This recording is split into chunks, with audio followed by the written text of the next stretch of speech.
بسم اللہ الرحمن الرحیم۔ السلام علیکم ناظرین محترم، ہماری آج کی ویڈیو کا موضوع ایک ایسا انوکھا صندوق ہے جس کا تذکرہ قرآن پاک میں بھی موجود ہے۔ اس صندوق کا نام تابوت سکینہ ہے۔ ہم آج کی اس ویڈیو میں آپ کو بتائیں گے کہ یہ صندوق کہاں سے آیا، کس کس نبی کے پاس رہا، اس صندوق میں کیا کیا موجود ہے، اس صندوق کی برکات کیا ہیں، اس صندوق کی بے حرمتی کرنے والوں کو کیا سزا ملی، اور اب یہ صندوق کہاں موجود ہے اور کہاں سے نکلے گا۔ اس لیے آپ سے گزارش ہے کہ آخر تک ویڈیو کو دیکھیں تاکہ آپ پوری معلومات حاصل کر سکیں۔ محترم ناظرین، یہ شمشاد کی لکڑی کا ایک صندوق تھا جو حضرت آدم علیہ السلام پر نازل ہوا تھا۔ یہ آپ کی آخری زندگی تک آپ کے پاس ہی رہا، پھر بطور میراث یکے بعد دیگرے آپ کی اولاد کو ملتا رہا، یہاں تک کہ یہ حضرت یعقوب علیہ السلام کو ملا۔ آپ کے بعد آپ کی اولاد بنی اسرائیل کے قبضے میں رہا اور حضرت موسیٰ کو مل گیا۔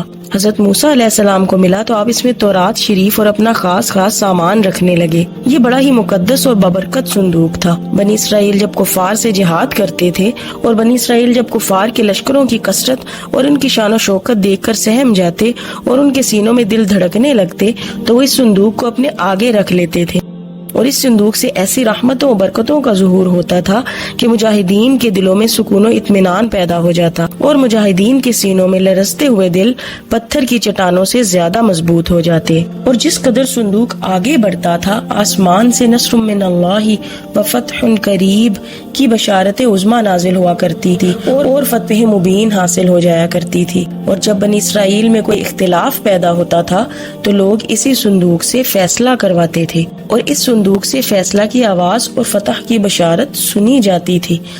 بنی اسرائیل اس صندوق کو اپنے آگے رکھ کر اور اس کو وسیلہ بنا کر دعائیں مانگتے تھے تو ان کی دعائیں قبول ہوتی تھی اور بلاؤں سے حفاظت ہوتی تھی۔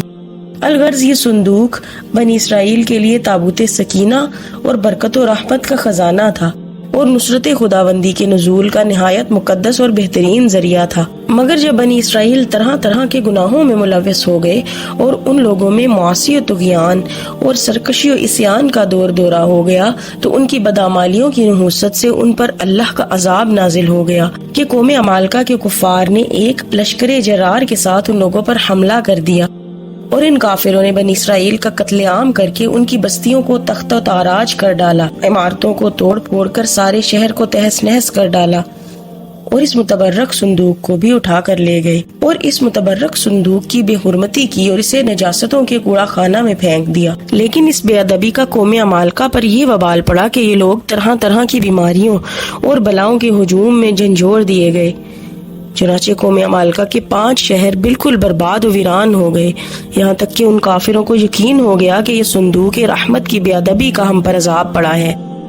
تو ان کافروں کی آنکھیں کھل گئیں، چنانچہ ان لوگوں نے اس مقدس صندوق کو ایک بیل گاڑی پر لاد کر بیلوں کو بنی اسرائیل کی بستیوں کی طرف ہانک دیا۔